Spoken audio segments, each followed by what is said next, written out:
A big hello to all my cute little PU2 aspirants. I hope every one of you is doing wonderful. So yes, finally the exams are actually near. So until now I used to tell exams are near, exams are close. So now it's finally there. Okay, so we have biology and I know that all of you are just happy. None of us are worried or tensed or stressed, nothing, because you have Jasmine ma'am with you. And it's not just that, it's because you have already prepared everything. Okay, and now if you're someone who feels that you're not prepared much, you still have time, you are going to ace it, trust me, just trust the whole process, give your best. Yeah, and I am here for that, my dear children. One very important thing, if you have any doubts, okay, if you have any doubts, you can put it down in the comment section, or maybe you might have got some form where you have to fill the doubts, you put it there or in the comment section. I'll be taking all these doubts on the day of your live session, that is on 17th of March, a day before your examination. So please make sure you're putting down your doubts. And one more thing, we have completed model paper 1 and 2 solutions. We have already put it in the channel, so please go watch it. None of you are going to exam hall without watching the model paper, or basically without solving the model paper 1 and 2, with my help or without my help. You have to solve it. Okay, now one very important thing, since we are here with so many big videos, there are high chances that obviously we can also get things wrong, or not deliberately obviously, but yes, there are chances like that. So I want to tell you one thing. So those of you who watched the model paper 2, so in that there was a question about sea anemone and clownfish. They are showing not mutualism, they are showing commensalism. So even though I put it down, I rectified and put it down in the comment section, I still want to say for anyone who have watched the whole video and didn't find any fault. So yes, sea anemone and clownfish, basically sea anemone is a big thing which has tentacles and all, and clownfish is a very small thing, the Finding Nemo one. So actually those show mutualistic behavior, they help each other, but according to your NCERT, it is written commensalism. So let's follow NCERT and let's say it's commensalism only. Why? Because sea anemone has a tentacle, so it is basically doing a big work. It provides protection. That is comparatively very small to the work that clownfish does, that is to provide a little amount of food, clean the body of the organism and things like that. So we'll say it is commensalism because one organism, this clownfish, is getting the benefit and the other organism is neither getting benefited nor getting harmed. Now the next thing, in the same question, tiger and deer, I have written prey and predator relationship. That is absolutely correct, but in the typing and the typed answer, it was written parasitism. Please do not follow that. It is prey and predator. I hope you get it. Okay, so even I was zoned out, so I was, while reading it out, I was like, okay, yeah, and I went ahead. So I want you to get it corrected, which is why I am here, which is why I am telling you. I have put it in the comment section as well. Now since we are kind of a bit relaxed than previous days, so obviously we are clear in our mind, and over here you don't have to worry about anything. Please don't have any trust issues on me. So every time please make sure that you have to just stay attentive and get your answers correct. That's all. Okay, so that's why I promise I would be completely focused over here. So I have double checked and came today because I know that could be a big trouble for you. Yeah, so let's get it started. First thing, the ploidy of perisperm present in the beet seed is. So you know what, in your book beet and black pepper is being mentioned. Both of them, in them there is something that is perisperm. What is perisperm? You know, ovule. In the ovule you have cells which forms a structure that is known as nucellus. Okay, these cells together you call it nucellus. It forms a tissue, that is nucellus. Now one cell of the nucellus is the one that will undergo meiotic division to form the megaspore. Now one functional megaspore which is there, it will be forming the female gametophyte where the female egg and everything is there, right? Now this is where the fertilization, everything will happen, and this is where the embryo is formed. So what happens is that the new cells of the nucellus, it is usually getting degenerated throughout the whole process. It is being used up. But in some what is happening, it still persists. It still persists for what? For providing nourishment to the embryo which is there inside the seed, my dear children. So this type of persistent nucellus is known as perisperm and is there for providing nourishment. Now you are asked about the ploidy of perisperm. So ploidy of perisperm, that means ploidy of the cells of the nucellus. It is diploid. It is diploid, my dear children. Why? Because it's just a normal cell.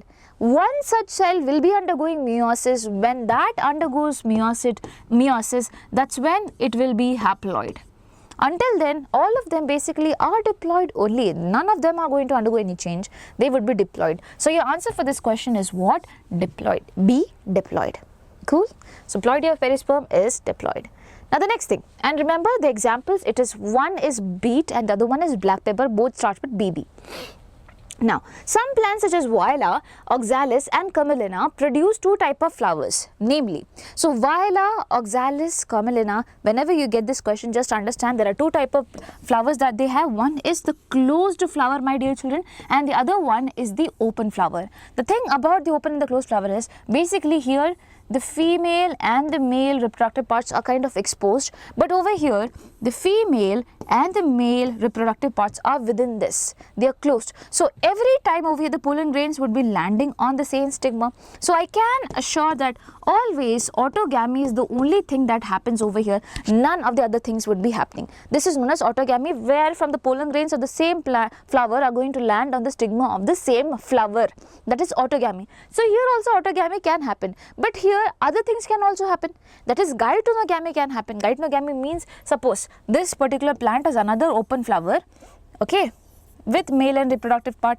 right, from here also pollen grain can come and land. So this is happening within the same plant, but between different flowers, that is known as geitonogamy. So geitonogamy can happen, autogamy can happen. Now one more thing can happen, xenogamy can happen. That means that there is a different plant and there is a different flower having both the things. From here the pollen grains are coming and landing over here. So now this is different plant, this is xenogamy. That thing can also happen. So these type of flowers where one is totally open and the other one is closed, this is chasmogamous flowers and this is clistogamous flowers. Clisto as in the one that is closed.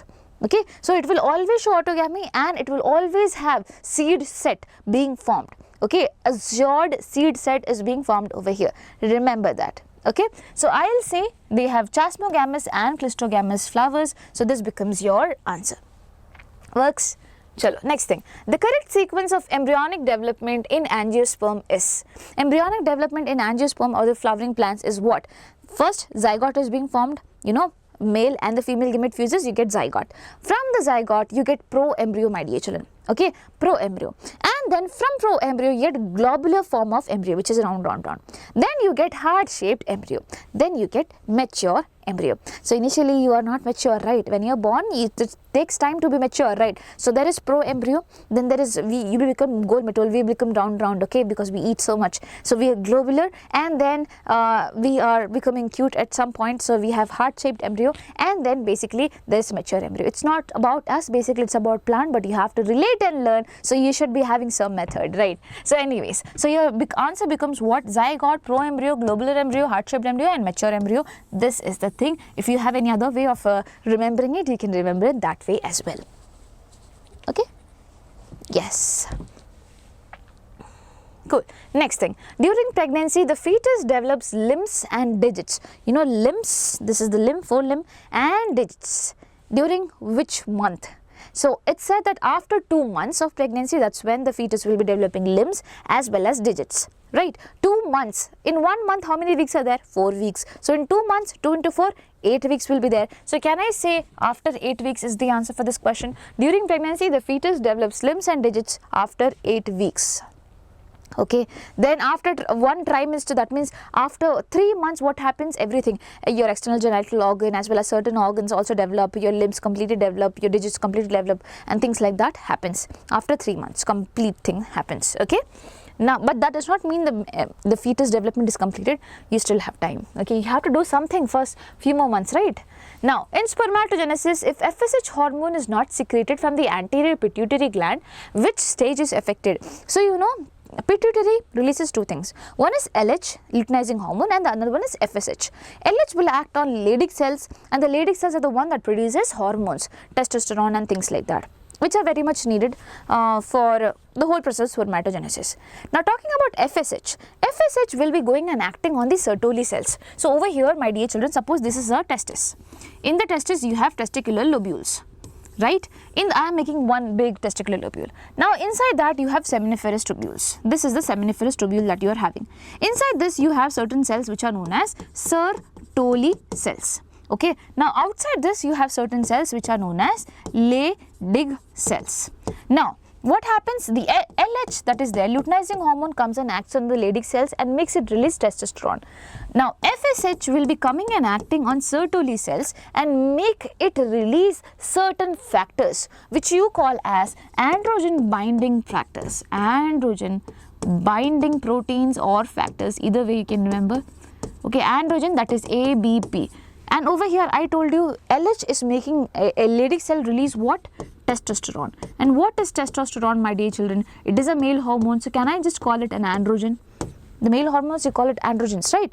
So there is androgen binding protein, there is androgen over here being released. So obviously this binding protein is needed for making this testosterone bind to something, right? So what is happening is that in the seminiferous tubules, the sperms are being formed, spermatogenesis is happening, and it latest reaches a stage where spermatids are formed.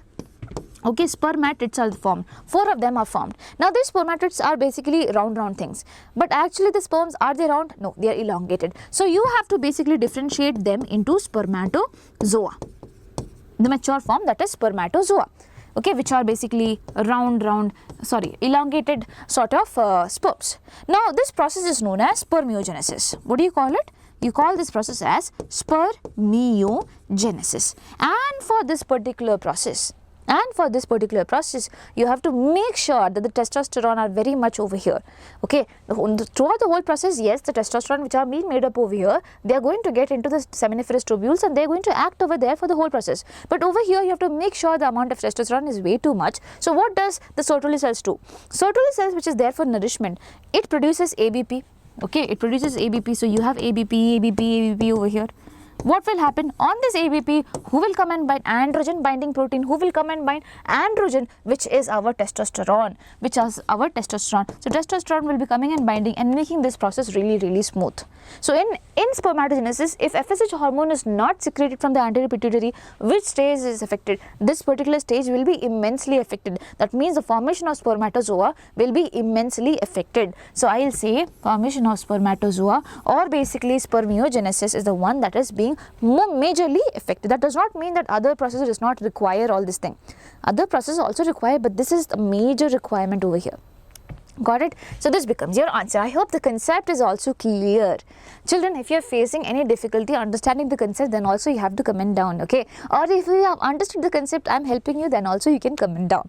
Now going ahead, to produce 2000 sperm and 400 ova, how many spermatogonia and oogonia are required? So basically over here, my dear children, listen to me carefully. If you talk about spermatogonia basically the cells which are there, there will be future sperms, okay? They kind of divide themselves, they increase their number, and then one of them will be maturing into what? Will be differentiating into primary spermatocyte.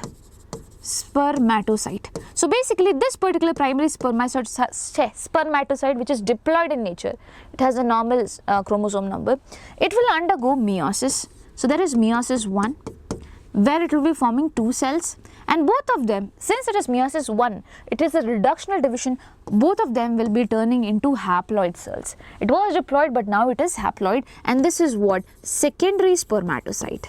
This is what? Secondary spermatocyte which is being formed. Now what happens? Again they will be dividing into 2 because meiosis happens in 2 stages. So you cannot skip the second stage. Meiosis will happen next stage also, and it will be giving rise to what? 4 cells which are spermatids. So from basically, it's not exactly spermatogonia, but yes. Basically from one primary spermatocyte, how many sperms do you get? 1, 2, 3, 4 sperms you get. So over here 2000 sperms are written. Okay, to produce 2000 sperms, how many spermatogonia? If one spermatogonia is giving rise to 4 sperms, my dear children, ideally, okay. So 2000 sperms will be produced by, you can just divide by 4,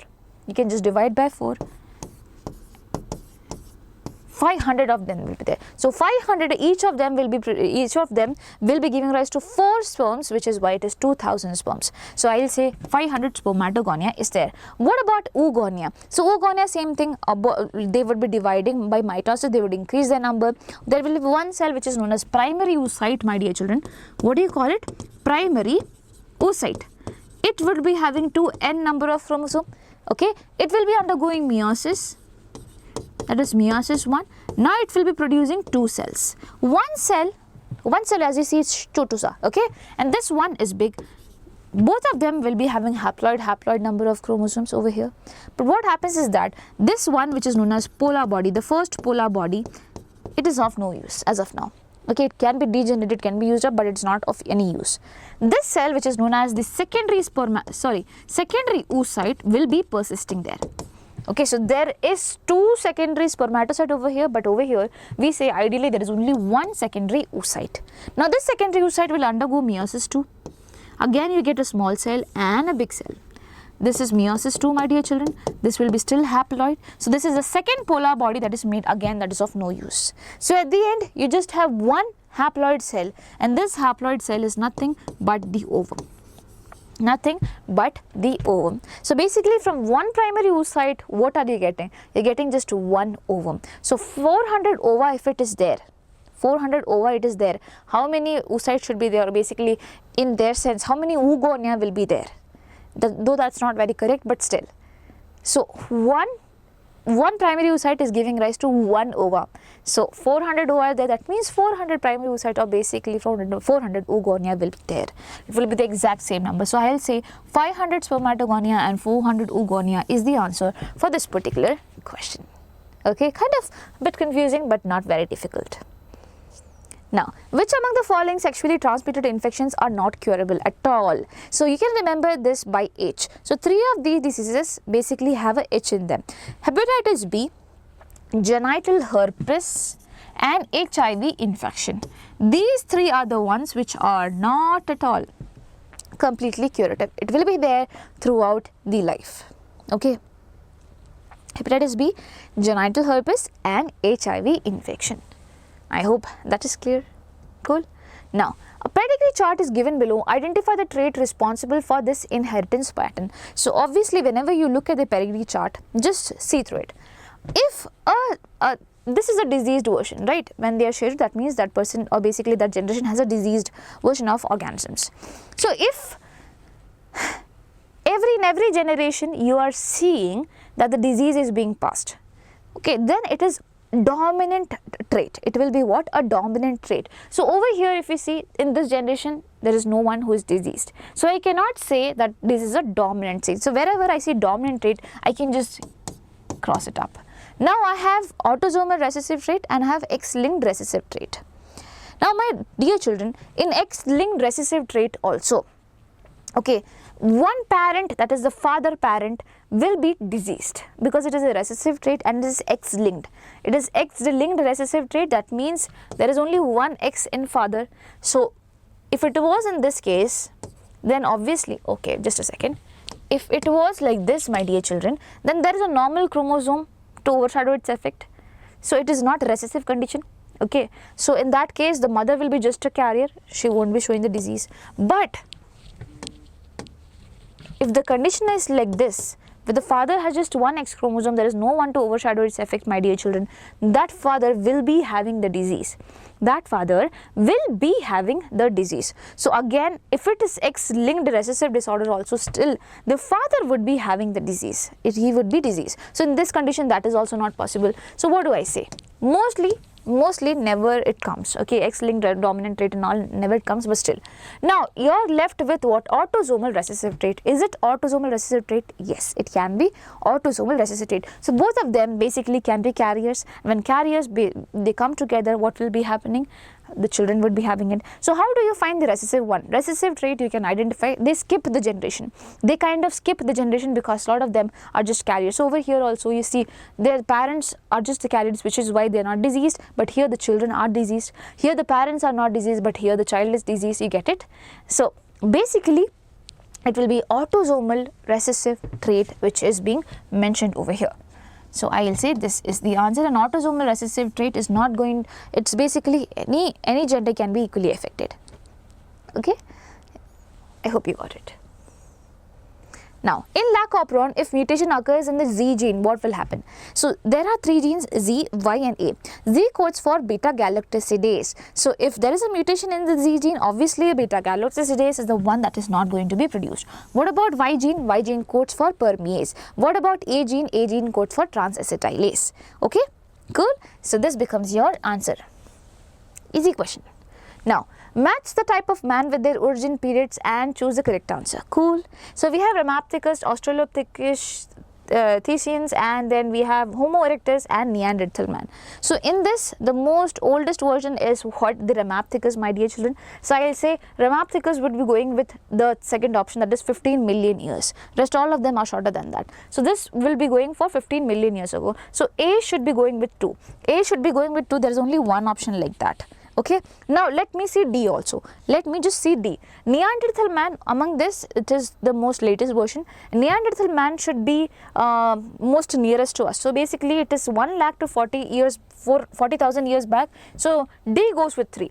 D goes with 3. There is again only one option like that. So I can exclude all the other options. This becomes my answer. But let's see. Australopithecus, basically they have evolved around, what do you call, 2 million years ago. Yes, and Homo erectus, which was just after Homo Australopithecus, basically they evolved around 1.5 million years ago. So this becomes your answer completely. Cool, works. Chalo. Now going ahead. Nowadays, diseases like dengue and chikungunya are widespread in different parts of India. To prevent the spread of disease, which vector has to be eliminated? So dengue and chikungunya are spread with the help of a mosquito, which is Aedes mosquito, which is what? Aedes. So over here you are given so many options: Culex, Anopheles, female Anopheles. Always remember, female mosquitoes are the one that is going to take the blood. Okay, the male mosquitoes basically feeds on the plant sap and stuff like that. So they are not going to infect you. It is the female mosquitoes. So over here, chikungunya and dengue is being spread with the help of Aedes. Anopheles is the one that spreads malaria. Culex is the one that spreads filariasis, that is elephantiasis. Okay, please remember that. So these 3 things, you have to remember the name of each disease. Aedes for dengue. Okay, Aedes has the D word and D stands for dengue. You can remember like that. Cool. Now, if a patient has undergone myocardial infarction leading to heart attack, to remove clots from the blood vessels of the patient, which enzyme is used by the doctor to treat the patient? Now this is from Microbes in Human Welfare, my dear children. So over there, you know Streptococcus, there's a bacteria that releases streptokinase, and streptokinase is a proven clot buster. Okay, it is a clot buster. It is there for removal of clots. So this becomes your answer. Streptokinase you get from Streptococcus, which is a bacteria. Please remember that. Okay, do not say Staphylococcus and things like that. Streptococcus, streptokinase, that's all. Okay, so those questions can also come. So yes, now a piece of alien DNA cannot multiply itself in the progeny cells of the organism due to, basically, if you're just having a piece of DNA and you're expecting it to multiply, will it multiply? No. It should be having the origin of replication, the ORI site, my dear children. So if it is not able to multiply, that means it is not having it, that is, it is lacking the ORI site, the origin of replication site. So this becomes your answer. Okay, next question. Hint 2 cuts DNA molecule by recognizing a specific recognition sequence of how many base pairs? So in your NCERT, how many base pairs are given? What is the base pair? That is not given. And please remember, this is the first restriction enzyme that was found out. Okay, so hint 2 basically cuts restriction site that has 6 base pairs. How many? 6 base pairs. Okay, even eco R1 that also has 6 base pairs. If you remember, it is 5-GAA TTC. So it is basically 6. Okay, 5' to 3' and it goes. Now this hint 2 is also 6 base pairs. The base pairs are not being mentioned in your NCERT. Now, given below is a portion of DNA strand giving the base sequence on the opposite strand. What is so special shown in it? So 5-GAA TTC, and here also it is 5-GAA TTC. What is so special in them? Replication is completed, that is special. Deletion, this has to be something special, right? Deletion, mutation, or start codon. What is it? It is palindromic sequence. If you read from both the end, it is same thing. GAA TTC, GAA TTC, from 5' to 3', from 5' to 3'. Got it? So it is palindromic sequence. Okay. Now over here, children, you have certain fill in the blanks question. Let's solve it. So dash make the uterus unsuitable for implantation and the cervix hostile to the sperms. So it is IUD, my dear children. intrauterine devices, which are the one that does not allow implantation to happen. What do? They make the endometrium very thin. So obviously in thin endometrium the embryo cannot come and implant, right? So that is one thing. And apart from that, they also make the cervix hostile to the sperm. Basically in the cervix region which is there, they make a plug sort of thing, like a barrier sort of thing. Now mucus plug, no, it does not allow the sperm to get in. So those are the things done by hormone releasing IUDs. Hormone releasing IUDs. So this becomes your 16th answer. Okay, now the process of evolution of different species in a given geographical area, starting from a point and literally radiating to other areas of a geography, is known as. Now radiating word is there, so you can guess the answer. It is adaptive radiation. So from one point they are moving ahead to different areas of the same geographical area because they feel they are better adapted to that. So that is known as adaptive radiation. So they are getting radiated, they are getting adapted over there. So this is adaptive radiation, which is your 17th answer. Now dash is used for fermenting malted cereals and fruit juices to produce ethanol, okay, when rated and given total protection. Ethanol. So basically this answer, for fermentation of malted cereals and fruit juices, you have Saccharomyces cerevisiae, which is your yeast, my dear children, and you know yeast produces what do you call it, alcohol, ethanol, right? So 18th answer becomes this. Next question. The phenomenon of silencing specific mRNA due to complementary double-stranded RNA molecule that binds to mRNA prevents translation is. So what do you call this complex process as? So you have an mRNA. This mRNA supposedly had to undergo translation to produce what? Proteins. But what is happening? There is a double-stranded RNA that is coming and saying that I would not allow you to make, I do not allow you to undergo translation. What would I do? I am going to give one of my strand over here. So one of the strand comes and binds over here. It is going to form double-stranded RNA. Now, can it go and undergo for translation, my dear children? No, it won't. So your answer becomes what? It is known as RNA interference. Okay, it is known as RNA interference. So this becomes your answer. This is your 19th answer. Now, dash are the tracts of forest. Dash are the tracts of forest which were set aside, and all the trees and wildlife within were venerated and given total protection. So what do you call them? So basically, I have an area forest and I feel that I am religiously connected to that particular place. I am making sure that this is protected, the animals over there are protected. Basically, because I am protecting this area, I am unknowingly or knowingly protecting the wildlife over there as well. So what do you call these areas as? You call this area as sacred groves. So they are sacred for me according to my religion, and that is sacred groves. And then with the help of this, basically I am able to protect a lot of animals as well as plants as well. We should be doing it a lot, right? Yes. So, and for no reason. Yes, I meant for no even without religious attachment also we should be safeguarding our nature, because this is what is it, what we give, that is what nature gives back to us. You see so many calamities happening. So being educated citizens of India, my dear children, make sure you're nurturing plants, you're taking care of animals and everyone. Okay, chalo. Now don't go and pet your brother or sister saying that ma'am told to pet the animals. So I know this happened with me. So yes. So part B, this is 2 marker questions, my dear student. The first question is, what are emergency contraceptives? Write their hormonal combination. So emergency contraceptives are the ones that should be used within 72 hours of unprotected sex or what do you call sexual intercourse. Why? Because there are multiple reasons. It can be a rape. It can be because it was totally unprotected and you do not want to conceive. Anyways, you have to use this emergency contraceptive, which are obviously, as the name suggests, they are emergency, used at the point of emergency. Now, what combination of things does it have? It has progesterone or progesterone estrogen combination, my dear children. Now, you know these hormones play a major role in our body during normal ovulation and things like that. But when the level is increased, we are providing to our body. That means obviously we are going to increase it, right? Their levels. Now, at the increased levels, they are going to do the opposite work. They are not allowing ovulation to happen. They do not allow to maintain a thick endometrium, but they maintain a thin endometrium. In this case, obviously fertilization has happened, still implantation would not be happening. You get it? So that is about emergency contraceptives, and even IUDs works like emergency contraceptive at times. So how do you frame your answer? You have to write like this: emergency contraceptive are pills used to prevent pregnancy after unprotected sexual intercourse or contraceptive failure as well. When the contraceptive which is there, for example, the condom which is there, it has failed. Okay, so they are intended for use within a short window, that is usually 72 hours after the event.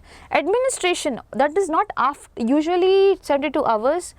within the event. Okay, now administration of progestogens and progestogen estrogen combination or IUD can be given as emergency contraceptive. Please write your answer in points and mention what you are explaining. So these things have to be underlined and shown up. Okay, now next thing.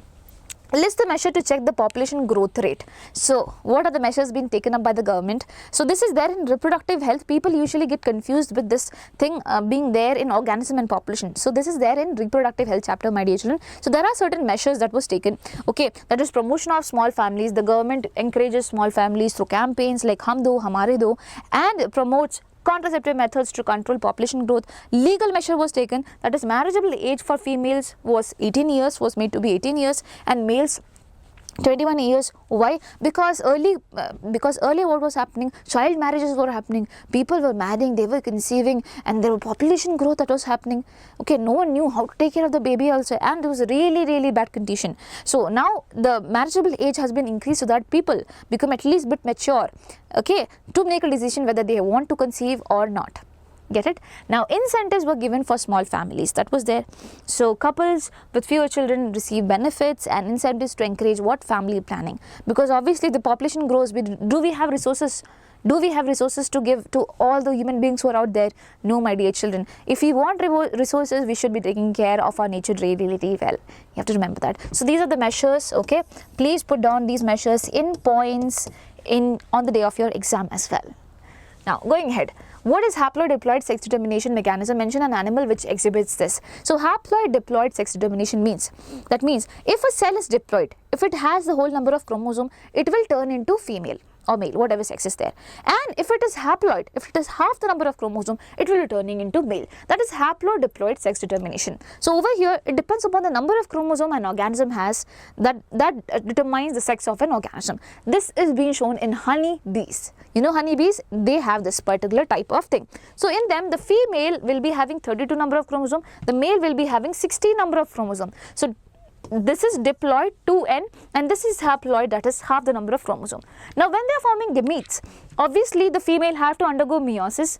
They will undergo meiosis, they are going to form the haploid gametes, both of them carrying 16 number of chromosome. The males, they already have 16, so obviously they cannot undergo meiosis. Instead, they will be undergoing mitosis, just increasing the number and increasing the number of the cells. Okay, so just the increase in number of cells, the number of chromosome is same. It will be still having 16. Now suppose the male gamete that is produced and the female gamete that is produced is being fertilized together. Okay, it is being fused. What do you get? 16 plus 16, 32.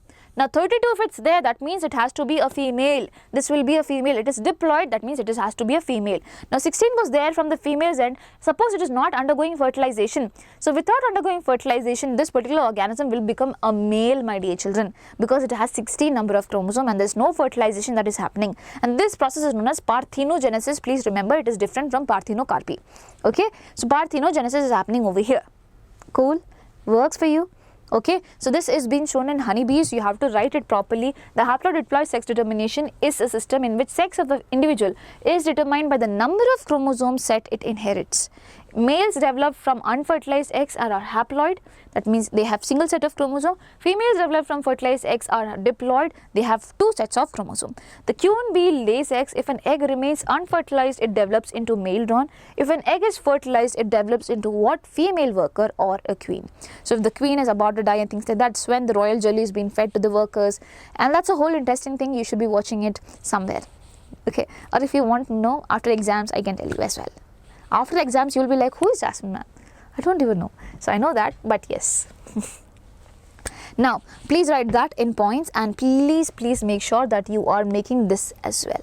Very important. Now, this is a 2-marker question. Do not go around writing so much things. You don't have to write all this. Until here, it's fine. Okay? Now, write a note on the role of sigma factor and the rho factor in transcription in prokaryotes. So my dear children, so you know what, when transcription is happening, RNA polymerase will come and bind on the promoter region, and that's when it will start off the process, right? But it says that I need a friend of mine, that's when I will be starting with or initiating the process of transcription. And for that, who is that friend? It is sigma factor. It is what? Sigma factor. So sigma factor will be coming and binding on the RNA polymerase. That's when the initiation of transcription begins, my dear children. After that, that the sigma factor will be detaching and the RNA polymerase will be going ahead. So just for initiating, sometime just for initiating we need a friend, right? So for that friend is sigma factor over here. Okay, now rho factor is when basically at the end of the transcription you want to complete the process of transcription. RNA polymerase feels like, how will I say no? So basically rho factor comes over here and says that stop it. Let's stop the process of transcription. So facilitates termination by binding to RNA and unwinding the RNA DNA hybrid. So over here DNA was there, RNA was being formed. So over here you have to separate the RNA and DNA, right? So this separation and everything is done by the rho factors itself. Okay, so rho factor comes and attaches to the RNA polymerase. Basically it unwinds the DNA RNA hybrid and basically completes the process of termination. Terminates the process of transcription. Okay, works. That is sigma and rho factor. Going ahead, mention the evolutionary significance of the following organism, that is shrews and dolphins. Shrews, my dear children, always remember repeated question, repeated question, repeated question.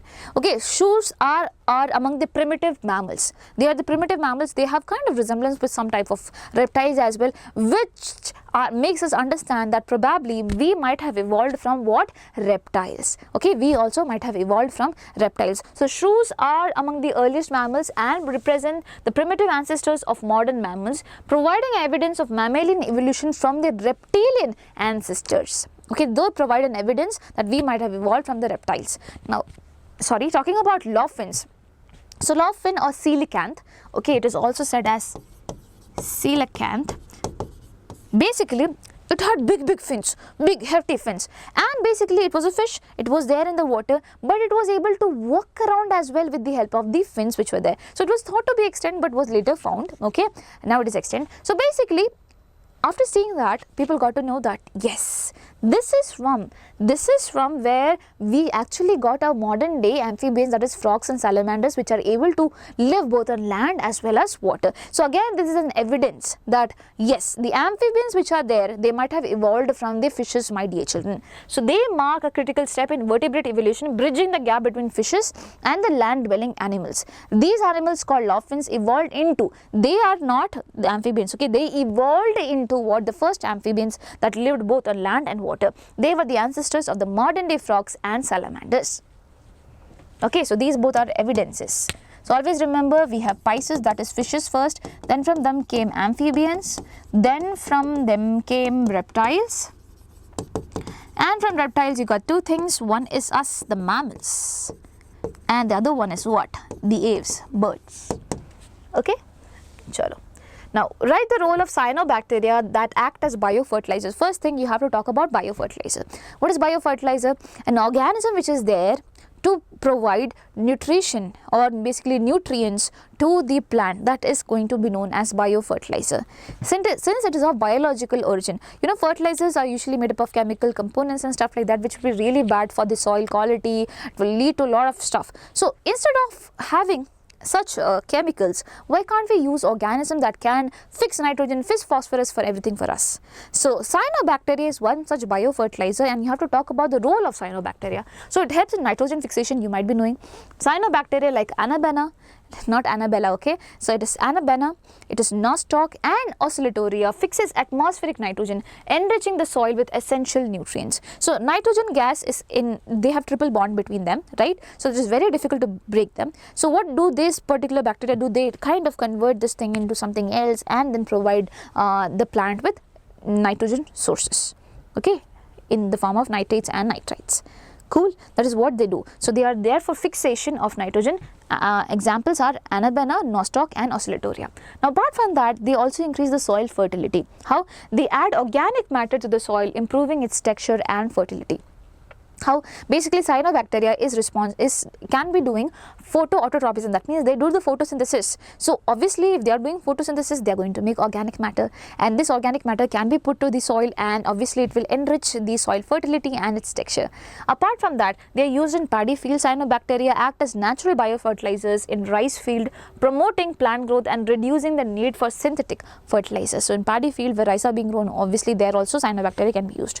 Now they are eco-friendly, they help reduce farmer farmers' dependence on chemical fertilizers, promoting what? Sustainable agriculture. So please mention about the examples which are mentioned over here. It is very, very important. Okay, soil fertility enhancement, that they basically add organic matter as well. That is really good. These are inorganic things. When you are adding nitrogen, that is inorganic thing. Okay, what do you mean by inorganic? That inorganic means it does not have carbon hydrogen bond, or it does not have CC bond. They are inorganic compounds. For example, you have nitrates, NO3, nitro, NO2, everything. Do you see CH bond or CC bond there? No. So they are inorganic compounds. Now when I say organic, you will be having CC and CH bonds over there. They will be complex. They would be complex, not simple forms. So when they are, it's like providing food to the soil by giving organic matter. So these are the roles that you have to definitely mention about cyanobacteria, which is going to act like a biofertilizer. Okay. Next thing, ELISA is one of the methods of molecular diagnosis. What is the principle of this technique? Name the disease which can be detected by the method. So basically, ELISA means enzyme linked immunosorbent assay. Enzyme linked immunosorbent assay. So here there is a role of enzyme. I'll tell you why. So basically, there are different forms of ELISA. I'm going to talk about one form. But what do? You are going to put antibodies over here. And we know that these antibodies are basically produced when someone has HIV. When someone is affected with HIV, we know that. Okay, so I have this ready-made antibodies, I am keeping it over here. Now what do? I take a person's blood, which I am sure, like, okay, this person might have HIV or may not. So I want to check. So what do? I take the blood, and basically the antigens which are there, if antigens at all, if they are present, it will come and bind over here. It will come and bind over here, because as I said, antibodies are released against these antigens, right? So obviously they will be binding. But how would we come to know that? We have to put next antibody over here. So next antibody which we are putting, my dear children, remember that this particular antibody which is there, it is linked to enzyme. It is what? Linked to enzyme. So the next antibody which comes over here, my dear children, which comes and attaches over here, it is what? Linked to an enzyme. Now what happens? Basically, when I am going to put the substrate, when I am going to put some substrate, the enzyme will be acting on the substrate, and there will be color change that will be produced. If at all it is there, that means, if at all it is there, the color change is being there, that means this person would be having HIV/AIDS. Now there are different forms of ELISA, as I said, but the basic principle is that it works on antigen-antibody binding or antigen-antibody interaction. That is the question, what is the principle of this technique? So enzyme-linked immunosorbent assay works on the principle of antigen-antibody interaction. A specific antigen or antibody binds to its corresponding counterpart. Yes, it is binding to corresponding counterpart. Now, this interaction is detected using an enzyme-linked antibody and a substrate, which produces a color change, indicating the presence and the amount of target molecule which is there. So, whatever you understood, you can frame down your answer like that, but please make sure you are writing antigen-antibody interaction. Now, what is a disease which can detect from this? This is HIV/AIDS. HIV/AIDS, where HIV stands for human immunodeficiency virus. Okay, so that's all. And okay, going ahead with the next question. Yes, part C. Now we have 3-marker question, my dear children. So over here in 3-marker question, please again write in points. Do not overwrite your answers. Be specific to the points. That is what the examiner wants. Okay, draw a label diagram of transverse section of young anther. So over here you can make this particular diagram, and you can make the enlarged version of it. Does not take too much of your time. You can label it, in that way it becomes more clear. Okay, so first thing, inside you would be having sporogenous tissue. Sporogenous tissue is getting nourishment from tapetum. Outside the tapetum there will be middle layer. Outside the middle layer there will be endothecium. Outside the endothecium you would be having what? Basically the epidermis. So if you see the epidermis which is there and the endothecium which is there, it is throughout. Okay, it is what? Throughout. The middle layer which is there, it is somewhere over here. Okay, you have the middle layer over here which is not throughout. So the two borders you have to make completely, that is the epidermis and the endothecium, and then within that you have to make 2 circles again. So the outer circle will represent tapetum, the inner circle will represent what? Sporogenous tissue. In between these 2 things you would be having what? You would be having your middle layer which is there. That's all. Okay, so this is a transverse section of anther. Very, very important question. As I said in model question paper, whatever diagrams are there, you have to practice it for sure. Okay, going ahead. Now, during pregnancy, the level of hormones are increased several fold in the maternal blood. Name the hormones and write their importance. So, you know, during pregnancy, obviously there is placenta being formed, and placenta will be having the placental hormones, that is human chorionic gonadotropin, human placental lactogen, estrogen and progesterone. You know, estrogen and progesterone is already being released by ovary, but during when placenta is there, obviously it will be releasing it as well. Apart from that, there are certain other hormones which are also increasing several folds in the maternal blood. One is cortisol, the other one is prolactin, and then is thyroxine. Let's see what is the use of it. So, it helps in fetal organ maturation, that is cortisol. Regulates maternal metabolism and manages stress response. Okay, prolactin is very much important for breast development and milk production for post-birth lactation. After that, when the birth is done, okay, mother have to breastfeed the child, right? So, it is there for stimulating the breast development. Then you have thyroxine. Thyroxine, as normally it does metabolism, it increases the metabolic rate and things like that. So, it is therefore supporting fetal brain development and regulates maternal metabolism and ensures proper growth of the baby as well. So, this is the role of thyroxine. Now, we have placental hormones, that is human chorionic gonadotropin. The major role of human chorionic gonadotropin is to maintain corpus luteum, because corpus luteum is the one that will be releasing progesterone, and progesterone is the one that will be maintaining the endometrium. So, there should be someone to maintain the corpus luteum, and that is human chorionic gonadotropin. So, it is secreted by the placenta, maintains the corpus luteum, ensuring the production of progesterone during the early stages of pregnancy. So, these are the placental hormones. So, I have categorized. Okay, so these are the hormones that will obviously level up. These are the placental hormones. From here, you have progesterone, estrogen and human placental lactogen as well. So, progesterone produced by the corpus luteum and later by the placenta maintains the uterine lining. Estrogen secreted by the placenta promotes the uterine growth as well. Human placental lactogen produced by the placenta regulates maternal metabolism. Okay, and talking about the ovarian hormone, so ovary also releases a hormone during the end of the later phase of pregnancy, that is relaxin, my dear children. So, it softens the cervix and relaxes the pelvic ligaments. It relaxes the pelvic ligaments so that the baby can easily be moving out. You get it? So, this is the role of relaxin, and it's being released during the later phases of pregnancy. Cool? Yes. Now, draw a label diagram of Miller's experimental setup. Again, a diagram question, very much important. So, over here in Miller's experiment, he was showing chemical evolution. What do you mean by chemical evolution? It means that with the help of inorganic things, you are going to make organic compounds. With the help of inorganic things, you are going to make organic compounds. Now, what were the inorganic things that was there in the primitive earth? It was methane, it was ammonia, H2O, H2, everything was there. Okay, helium, everything was there. And the temperature was very much high. Okay, temperature was very much high, and it was basically a reduced atmosphere. That means there was no oxygen also being present over there. So, we have to make that setup and see whether the inorganic things that are this, are they making organic things or not. So, this was being done by S.L. Miller in his experiment. So, what he did, he had the boiling water, okay, which was releasing vapor. Now, the vapor was coming over here where there were two electrodes. Now, these two electrodes provide enough amount of temperature, my dear. It was 800 degrees Celsius being maintained in Miller's experiment, okay, which is very high temperature. Now what was happening over here, the gases and everything was added, okay, the methane, everything, ammonia, H2O, H2, everything is added.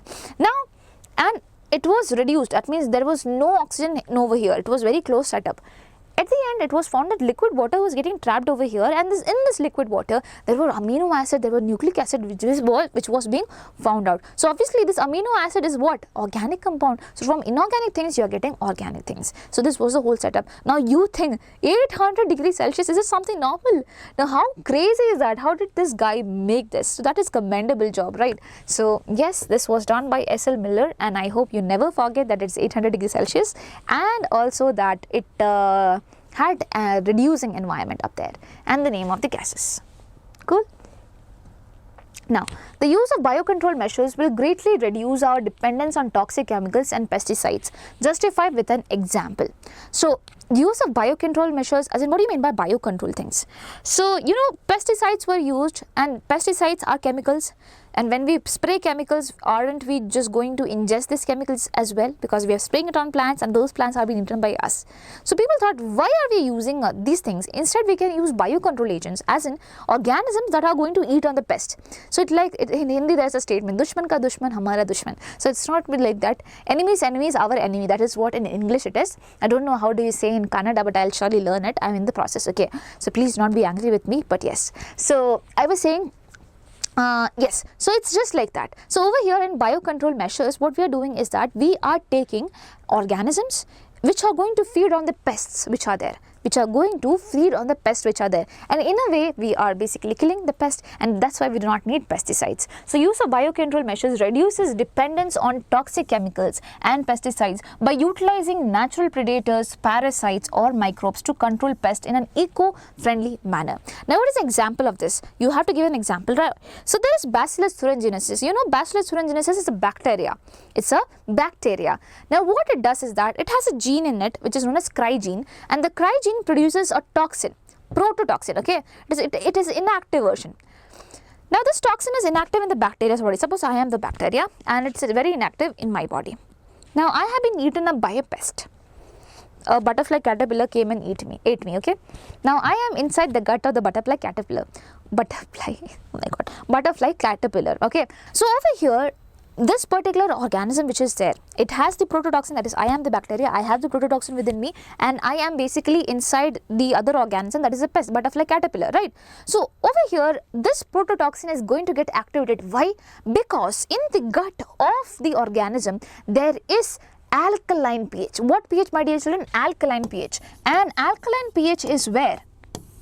Okay, alkaline pH is where what happens? This particular toxin gets activated, and when it gets activated, it is going to damage the epithelial cells, the innermost cells which are there, epithelial cells of the mid-gut region of the organism. So basically, aren't we killing the pest? Yes, we are. Now, will any caterpillar dare to come and eat the plant? No. So that is there. Apart from that, you have many more. Okay, one is trichoderma. So trichoderma polysperm is a fungus. Okay, trichoderma is basically a fungus. It is a root fungus. It is going to kill the root pathogens only. The plants, the root pathogens, no. In the roots, there are other fungals which are acting as pathogens. They are going to kill them as well. So this is how things work. Okay. Now, since these methods do not involve harmful chemicals, they help in sustainable agriculture while protecting soil health, biodiversity and human well-being as well. Cool. So this becomes your, okay. Now next thing, what is gene therapy? And write the steps involved in curing ADA deficiency by gene therapy. So gene therapy is a technique to treat genetic disorder by basically introducing, altering, deleting or doing or displacing whatever the defective genes in a person's cell. So I am going to basically remove that particular gene. I am going to insert the gene of my interest over there so that the person could be surviving better. So this is gene therapy, my dear children. Now what is ADA? ADA is adenosine deaminase. Okay, adenosine deaminase. So that particular enzyme is really important for our immunological actions. Fine. Now in certain people, the gene that codes for adenosine deaminase is not being there, it's been deleted. So obviously we have to think for something. How can those people survive? It is very much important, right? So there is not a permanent cure. Okay, there is a permanent cure. That permanent cure can be done only in the embryonic stage, where from the bone marrow the genes can be taken up and can be put in the embryonic cells. That can be done. That is a permanent cure. Apart from that, we have all this chotu-putu technique, that is gene therapy and enzyme replacement things and stuff like that. So what are you going to basically do is that you are going to take the lymphocytes. What you are going to do is, for example, I am the person who have the disease. So you are going to take the lymphocytes of my body, okay, and then in this lymphocyte, I am going to introduce the ADA gene with the help of what? With the help of a vector. And in the case of animals, the vector is always a retrovirus. So with the help of a retrovirus, I am going to introduce the gene of interest over here that will be coding for adenosine deaminase. Now this gene, I call it cDNA, that is complementary DNA. Okay, I am going to introduce complementary DNA, not the gene's name. I am just telling that we are going to introduce the complementary DNA, or we can just say we are introducing the DNA, a gene of ADA, whatever. We did it with the help of retrovirus.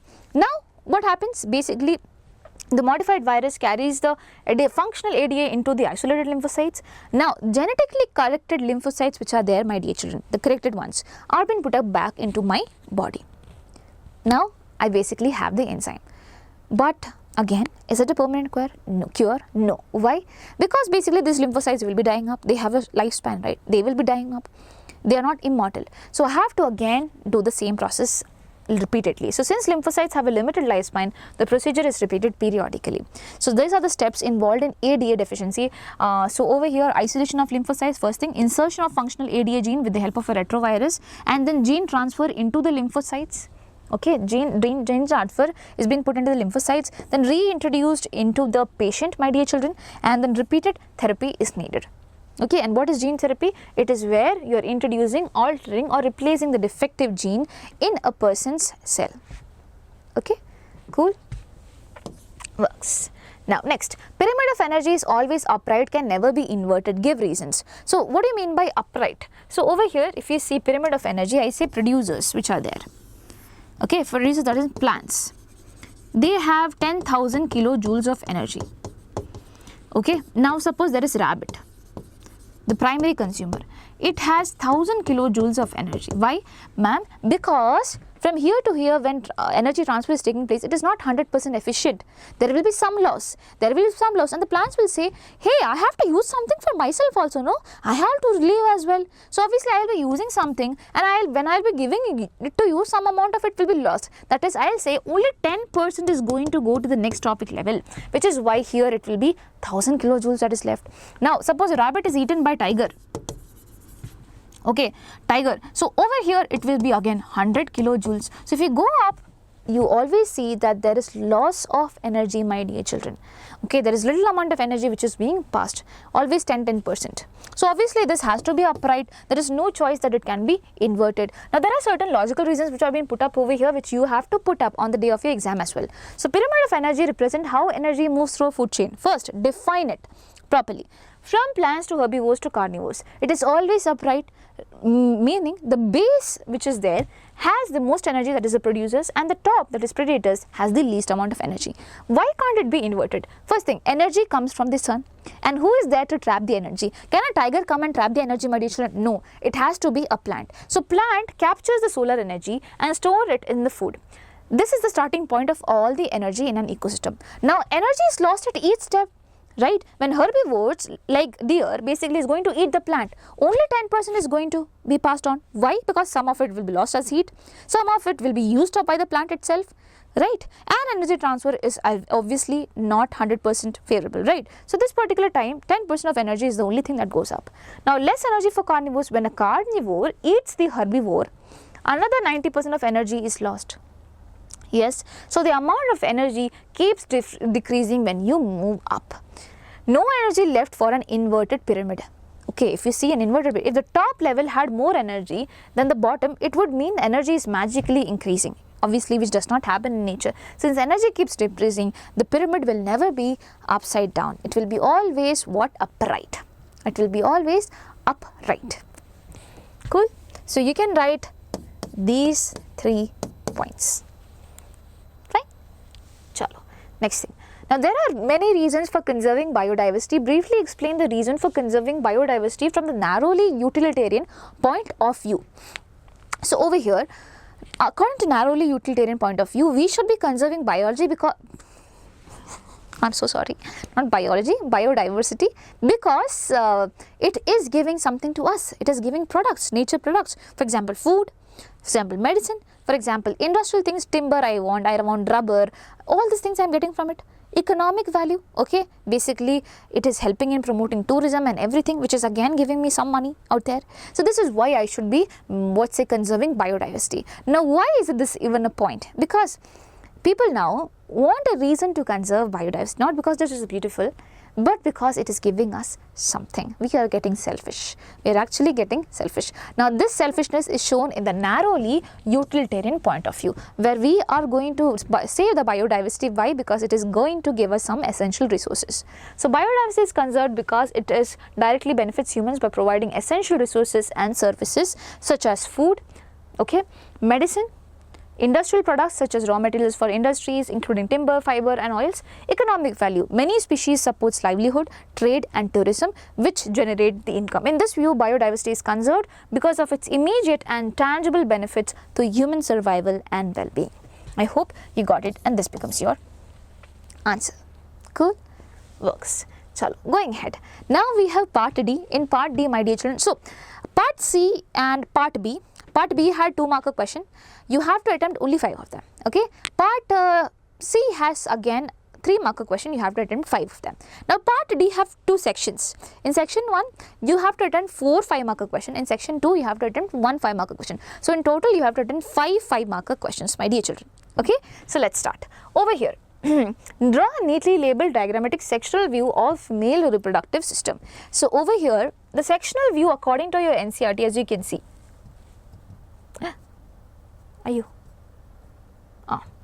Is this diagrammatic sectional view of the male pelvis showing the reproductive system. This is the picture that is shown. This is not a sectional view, this is just a diagrammatic view. So I think there is a mistake done by the model question paper team, because usually this is being asked because it is comparatively easy to draw for children. Okay, but since the sectional view is said, this would not be wrong. You get it? So basically practice both of them equally. If we get a clarity, I'll be telling you during the live session on 17th.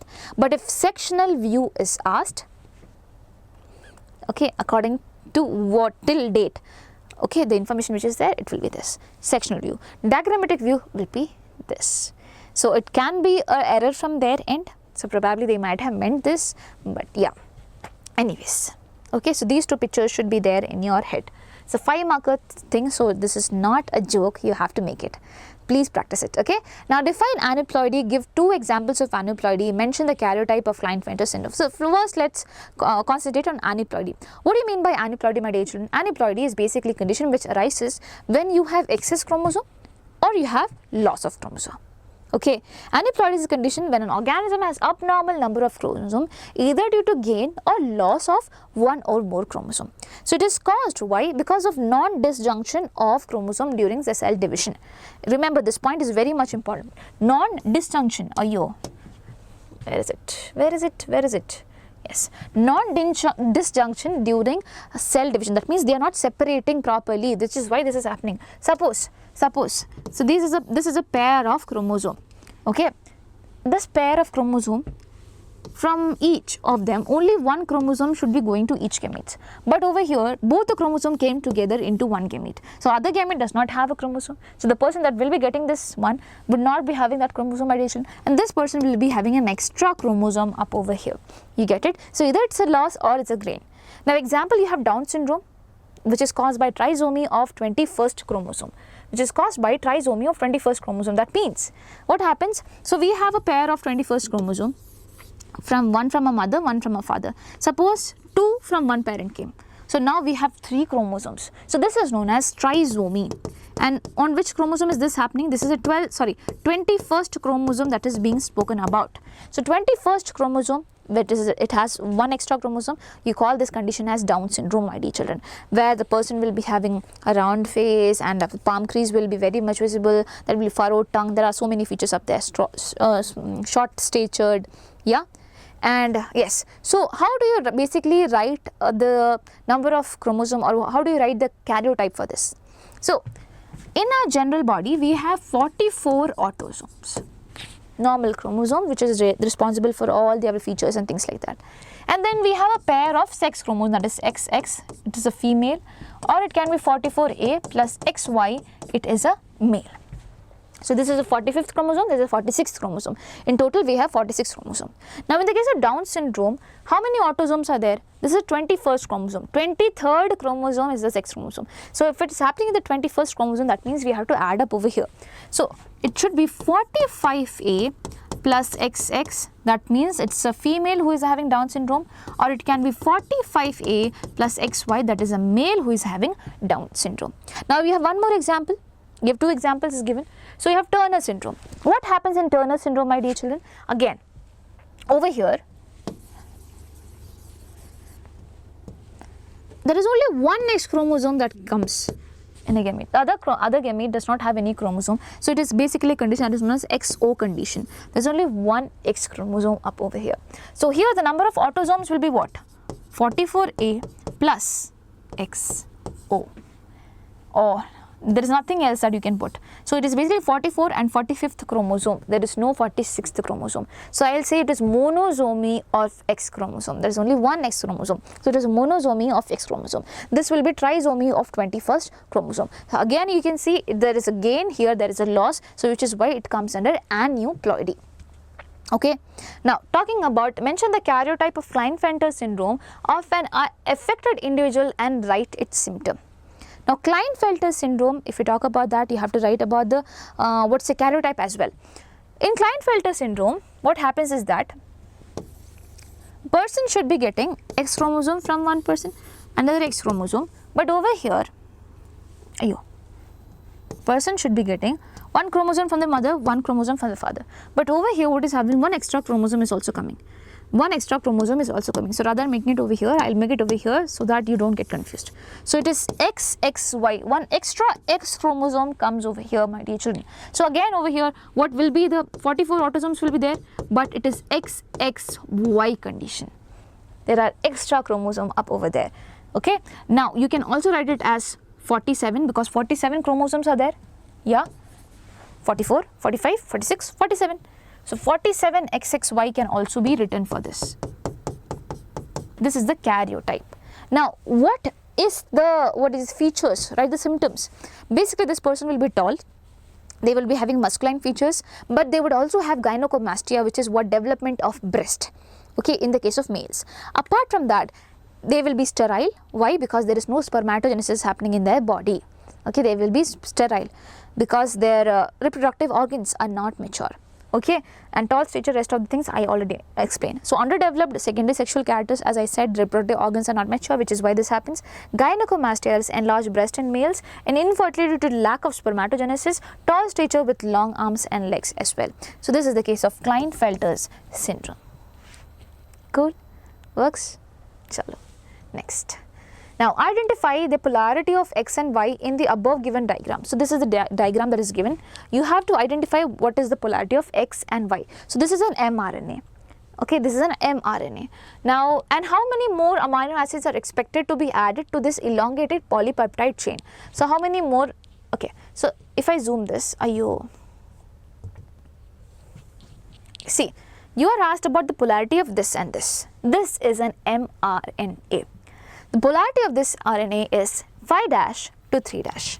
5' to 3'. The ribosomes which are there, it will move from 5' direction to 3' direction.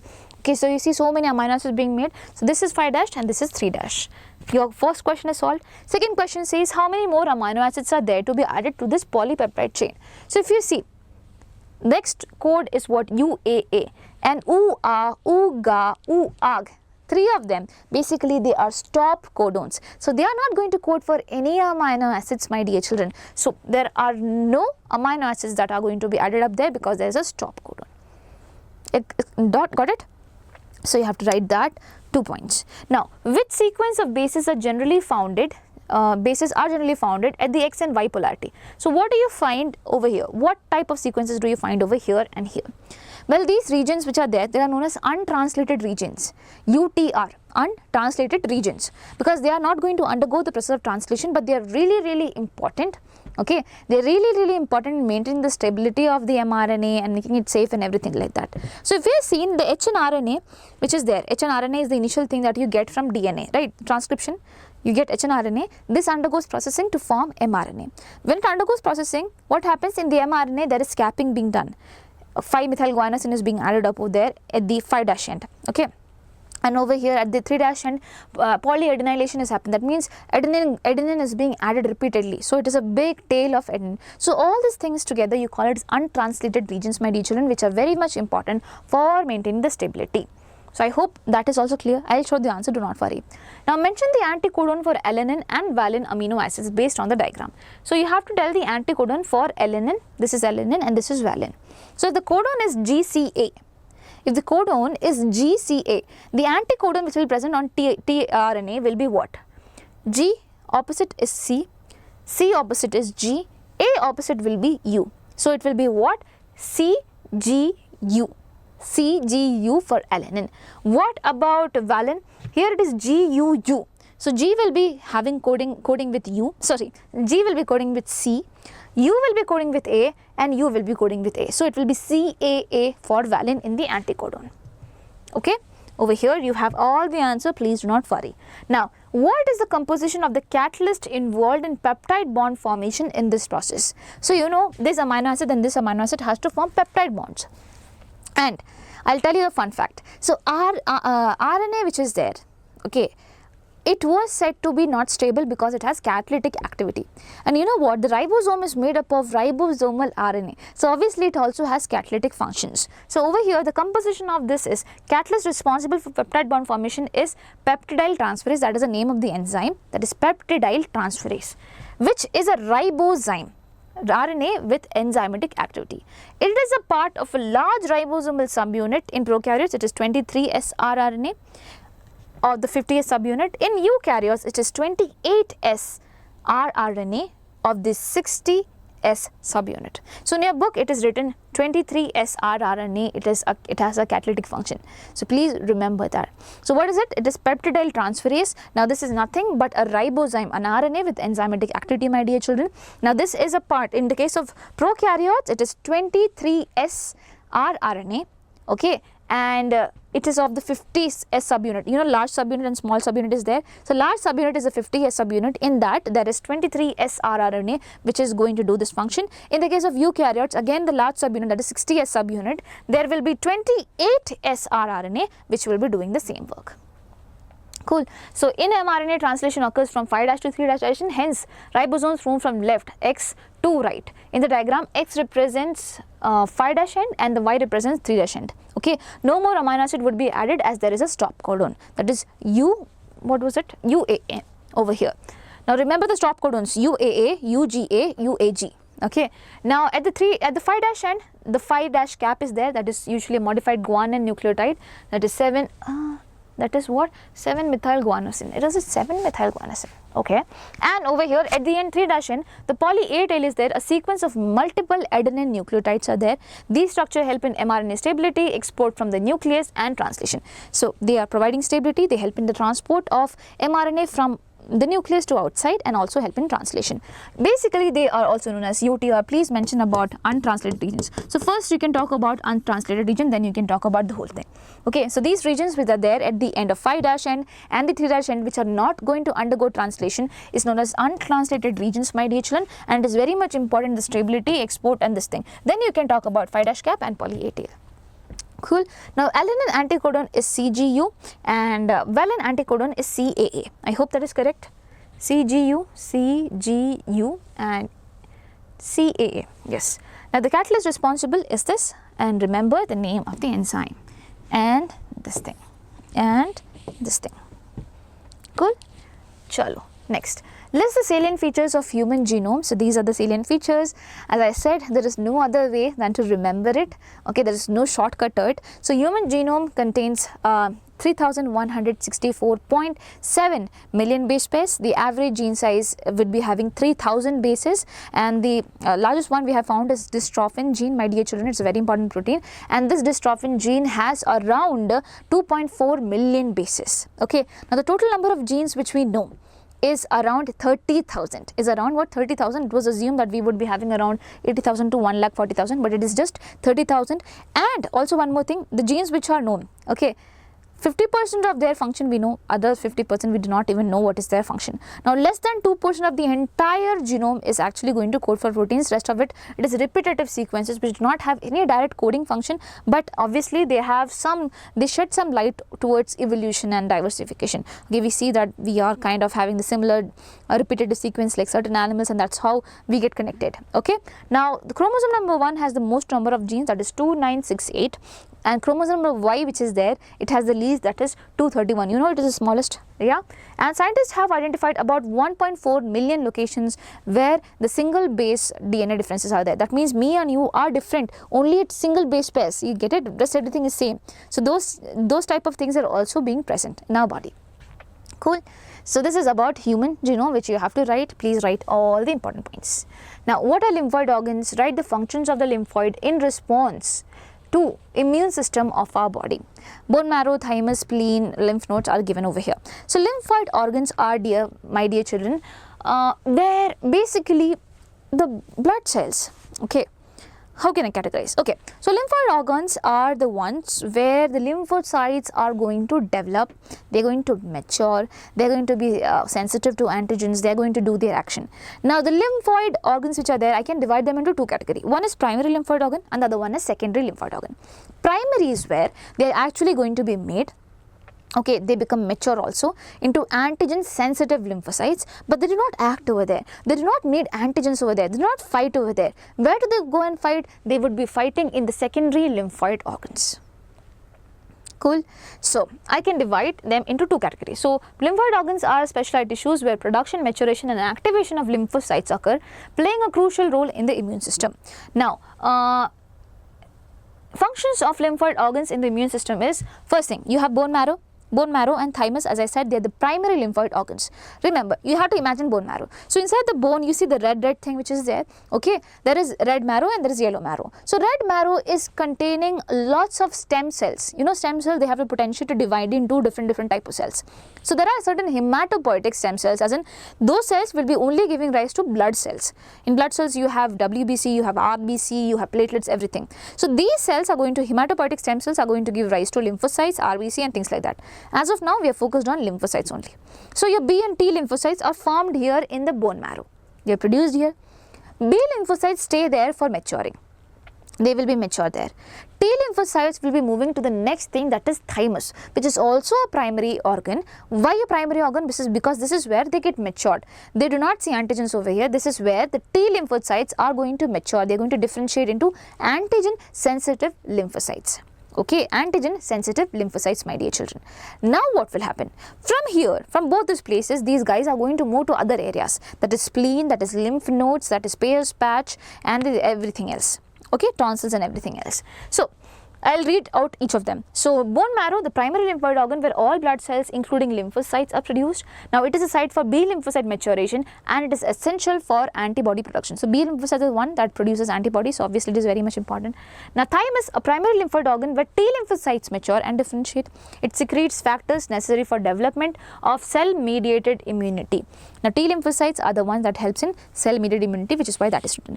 Now spleen is found above our stomach, my dear children, and basically this is known as graveyard of RBC. This is where the old worn out RBC comes and die. Okay, so the cell is being broken, the iron and everything is taken back, rest everything is degraded. So this part only, when the blood is coming, there will be lots of lymphocytes in the spleen.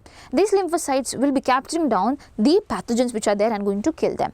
So obviously they are doing the action over here, so which is why it is known as the secondary lymphoid organ. Secondary lymphoid organ that acts as filter for blood by removing old and damaged red blood cells. It serves as a site for lymphocyte activation and helps in detecting and finding blood-borne infections. Now you have lymph nodes. What are lymph nodes? So basically what happens, you know, artery will be opening into capillaries, capillaries will be opening into veins.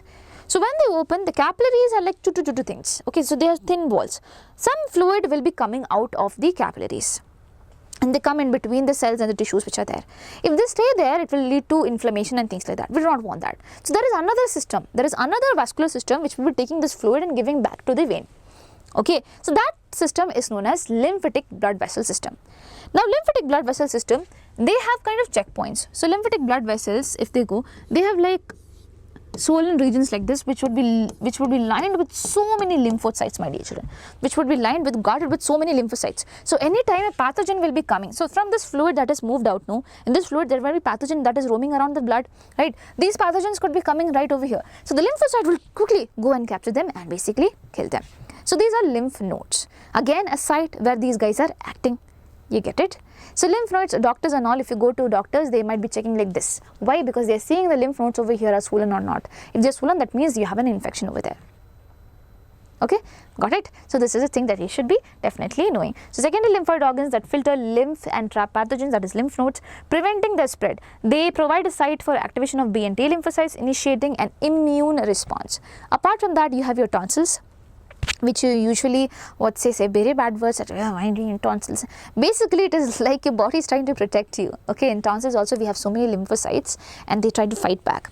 And there is Peyer's patch in our small intestine, that is also a very important thing. And remember one very important thing, okay, the tonsils and the Peyer's patch, it becomes a part of the mucosa layer. You know, we have so many layers in our body, okay, in our gastrointestinal tract, that is GI tract, and the innermost layer is mucosa. So whatever is associated with mucosa, you call it mucosa associated lymphoid tissue, as in the lymphoid tissue, okay, the ones that have all this function. So it is mucosa associated lymphoid tissue. So Peyer's patch and tonsils comes under this only, MALT, mucosa associated lymphoid tissue. So not get confused. Cool. Yes. Explain different techniques which help in cancer detection and diagnosis. Now, cancer as a whole is a very important topic, so you should not be missing it up. Now, what are the different techniques in cancer detection? First thing, biopsy and histopathology.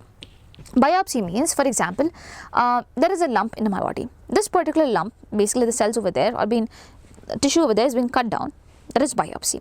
And now when it is tested with the use of microscope and everything that is there, it is known as histopathology. So, in biopsy, a piece of the suspected tissue cut into thin slices, it is stained and examined under a microscope. This is known as histopathological studies by a pathologist. Now, that is the first thing. Apart from that, there is imaging techniques, as in you have computer tomography, that is CT scan, my dear children, where you are going to use X-rays on your body to basically generate a three-dimensional image of your internal organs. When you do that, you get to know there is some issue is there or not. Then there is MRI, magnetic resonance imaging. Over here again you are using magnetic fields, which is comparatively safer than CT. Okay, that is because it is using X-rays. So over here you are using non-ionizing radiation and also magnetic fields for basically getting an idea of what is happening in the living tissues of your body. That is another thing. Apart from that, we can also check for the antibodies against cancer-specific antigens, if it is there in your body or not. So you know, every antigen which is there in your body will be, so every antigen that tries to enter your body, against that some antibody will be released. And if you already know this, these are the antibodies that is released in a cancer patient, then we can basically find out. So for example, I find that in your body, that means probably, yes, there is cancer cell in your body, you get it? And that is not going to happen, so don't worry. So anything can happen over there, and these are the things that we use for finding it out. Apart from that, there is techniques of molecular biology that can be applied to detect genes in individuals with inherited susceptibility to certain cancers. So certain genes, we know that these genes are there and it has been inherited, so there are higher chances that I can get it or not, things like that. Get it if I have a family history of that. Okay, so those things are being under process. So that's a target of molecular biology. Now, write 3 vector-free techniques that can be utilized to transfer recombinant DNA into ready host cell. So I don't want a vector, I don't want an organism to transfer my recombinant DNA. So what are the other methods that I have? First one, very interesting, is microinjection. Okay, so there is a cell. I am going to use a micropipette for inserting the DNA of my choice into directly the nucleus of the cell. Now this is done when the cell membrane is there, cell wall is not there. Cell wall is there, it's very difficult for me to make it enter. So microinjection is usually done in the case of animals. So over here, DNA is directly injected into the nucleus of the host cell using a fine glass micropipette. Now you have gene gun. Now gene gun is where there is a cell wall, and cell wall is there in plant cells, my dear children. So it is also known as biolistic. Please remember, it is also known as biolistic or gene gun method. Well, what happens is that you have gold or tungsten things, okay, particles, microscopic particles, not big, okay, and then what do? You cover it, you wrap up it with the DNA of your choice, and then you put the gene gun. It will go directly into the nucleus and put the content over there, and that is done in the case of plants. Now there is electroporation, which is usually done in the case of bacteria and stuff like that. A high voltage electric pulse is generated to basically create temporary pores in the cell membrane and the walls, allowing the recombinant DNA to basically enter, and after that heat shock treatment and everything is provided. So it will be put in cold medium, then hot medium. In that case it will be definitely closed up. Okay, now you have Agrobacterium tumefaciens, which act as a natural vector for cloning genes in plants. Substantiate. So Agrobacterium tumefaciens is a vector.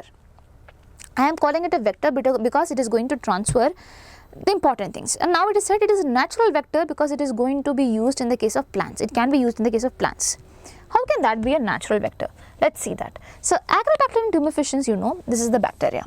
Suppose this bacteria has not so cute little tumor inducing plasmid. What, my dear children? TI plasmid or tumor inducing plasmid. Why will I call it tumor inducing plasmid? Because it has a segment in its body, which in the plasmid, which is known as transfer DNA.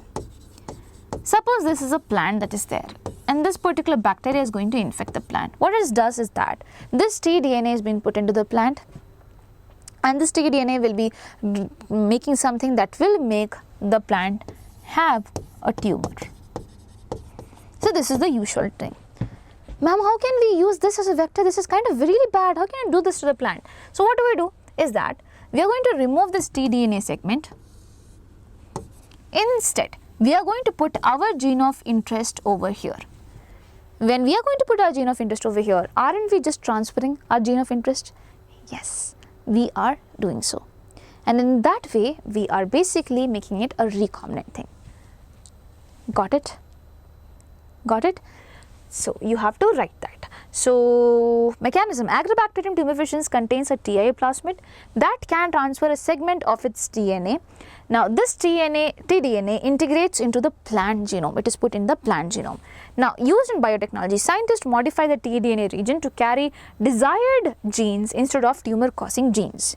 The bacterium then serves as a natural delivery system to insert the recombinant DNA into the plant cell, making it a used tool for genetic engineering in the case of plants.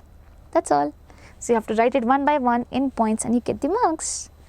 Now, picture related to pollination is given below. Will this pollination confirm fertilization? So there is an insect on the plant. Will this pollination confirm fertilization, my dear children?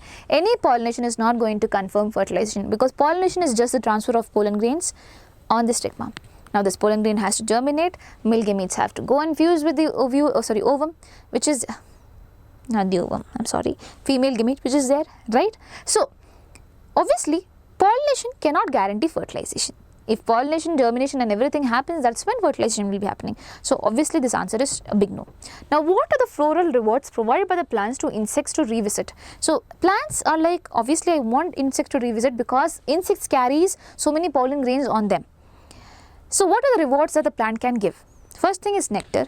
Second thing is pollen grain itself, because it is highly nutritious, and if you are thinking that if it gives pollen grain to eat, then how it is transferred? So it will be having so much things attached to its body also, little amount of things can be eaten up, right? Now the third thing is a safe space to lay their eggs, a shelter. These three things can be given as floral rewards.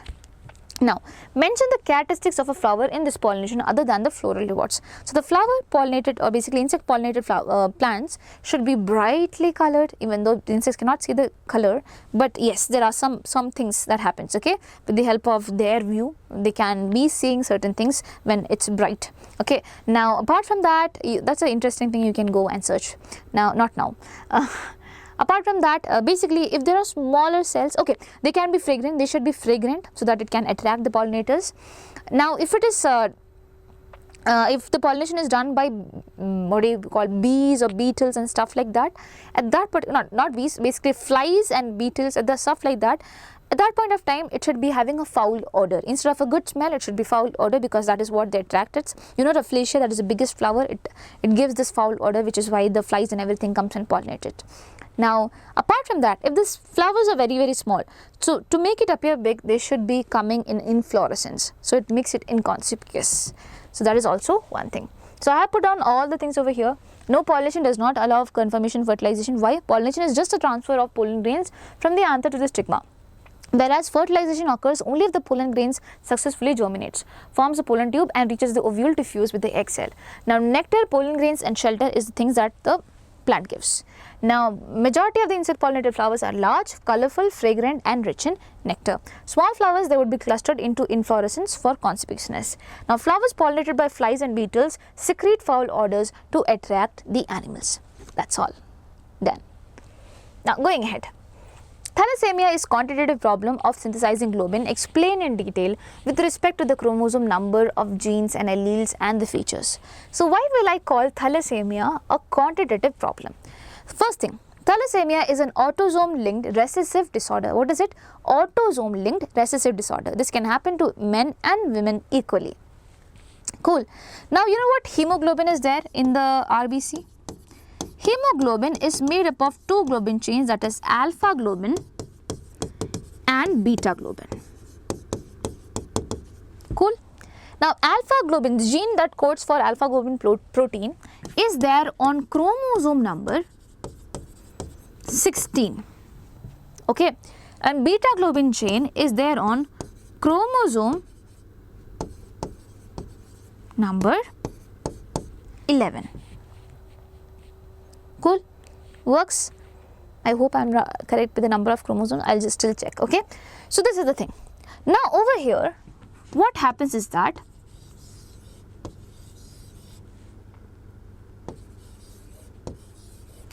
you have 4 genes for coding for alpha globin. Okay, actually 2 of them are allele. I'll tell you, HbA1 and HbA2. So this is a gene, and you have for a gene you will be having 2 alleles, right? So similarly this gene will be having 2 alleles. So I'll write HbA1 here also and HbA2 here as well. Suppose this particular allele has a defect. Still alpha globin chain will be produced, but the amount will be less. Suppose both of them are affected. Still alpha globin will be produced, but the amount will be reduced. You see, quantity is being reduced. If this is also affected, this is affected, this is affected, still alpha globin chain will be produced, but the quantity is reduced. All of them are affected. Severe condition, alpha globin chain is not being produced at all. You call this as a major thalassemia patient. You call this patient as major thalassemia patient because basically no alpha globin chain is being produced, otherwise it is minor. Now over here also, for beta globin chain also, you have HBB gene. Here also there will be an allele for this. Suppose this is affected, still it is produced but less. Both of them are affected, not produced at all. So if we see it is quantitative disorder, a person can have thalassemia and can be having minor form of a thalassemia. You get it? You get the major form and all the alleles basically are going to get affected. I hope you got it. So in general sense, you don't say allele, you say 4 genes are there for chromosome for basically alpha globin and basically 4 genes for this. Or basically you just, for a better safer side, you say 2 genes are there, HbA1 and HbA2. That is the best thing. Okay, and they have their alleles. Similarly, there is one gene that is HBB, and that is it also has its allele. Cool. Now we are going to read out the answer. So where is the answer? Thalassemia is an autosomal recessive inherited blood disorder caused by reduced or absent synthesis of globin chain. Remember, reduced or absent synthesis, which is why it is known as quantitative disorder in hemoglobin leading to anemia. It is classified as a quantitative disorder because the amount of globin produced is affected rather than its structure. Its structure is not affected, the amount is being affected. In sickle cell anemia, the structure of HBB gene is affected, the structure of the beta globin is being affected. The structure of the beta globin is being affected in that. Okay. Now over here, chromosome involvement. The genes responsible for globin chain production are located on chromosome 11th and 16th. Alpha thalassemia caused by mutation or deletion in HbA1 or HbA2 genes on chromosome number 16. So I was correct. Okay. Normally 4 alpha globin genes, 2 on each chromosome, are present. Severity depends on the number of the deleted genes. Okay. Fine. Now, next, beta thalassemia caused by mutation in HBB genes on the chromosome. Normally, chromosome 11, normally humans have 2 beta globin genes, 1 on each chromosome. So, they have mentioned. So, in that way it will be correct. Otherwise, you just have to mention that there are 2 genes and they would have their alleles. That's all. Okay. So, mutation in one or both causes varying severity of the disease. Fine. Features. What are the features of this disease? Basically, severe anemia will be there due to defective hemoglobin synthesis. Reduced oxygen carrying capacity will also be there because there is no hemoglobin, and hemoglobin is the one that has the iron, and iron is the one that carries the oxygen. You get it? Please remember, this is a quantitative disorder. In the case of sickle cell anemia, it is a qualitative disorder because there the beta globin chain, the structure is affected, which is why the cell shape is also, the hemoglobin that is made with this defected beta globin chain will also be defected. So the cell that carries it will also be defected, which is why it is sickle celled, which is why it is sickle celled in shape. That is qualitative, this is quantitative disorder. Okay, both of them are autosomal recessive disorder. These are both blood disorders, they are autosomal recessive disorder. Please remember, do not put hemophilia. Hemophilia is sex linked recessive disorder. It is a blood disorder, but it is sex linked. So if you are asked about autosome linked, you just have sickle cell anemia and thalassemia. Clear. Now 44th question. I think that's the last question, is it? Yes, that is the last question. So we are up with, within almost 1 hour 40 minutes we are completing this. We will be completing this. Okay. Now predators are prudent and conduits in nature. Support your answer by giving reasons. So prudent and conduits as in they are not fools. My dear children, they are not fools. Why? Because they are not like, I will be eating all the deers. If I am a tiger, I won't be eating all the deers. Basically, I will be focusing on the weakened ones because it is easy for me to trap them. And also, if I am killing the weak ones, basically I am living a healthy society over there. They can reproduce. They can increase the number. If I eat all of them together, don't you think I will be facing food scarcity later on? Yes, so they are prudent in that sense. And now they are conduits in nature, as in they are the chains in nature. They would be helping in the transfer of energy, they would be helping in the transfer of matter throughout the whole food chain. So that is why you call it prudent and conduits. So predators play an essential role in maintaining ecological balance by regulating prey populations. They are considered prudent because overexploitation of prey would lead to their own decline due to food scarcity. Yes. Predators are conduits in energy flow of an ecosystem, transferring energy from prey species to themselves and the other trophic levels. For example, lions hunting herbivores ensure that weak and diseased individuals are removed, which indirectly improves the prey population health as well. Cool. Now over here, the second part of the question. To lessen the impact of predation, prey species have evolved different defensive methods in plants and animals. Support your answer by giving one example for each plant and animal. So you have to talk about the defense mechanism taken up by plants and animals. So in the case of animals, let's talk about them first. So you might have seen certain animals, they are not seen in certain background. For example, if I just paint myself into black and I stand over here, you won't be able to see me. Okay, even if you have a good eyesight. Okay, why?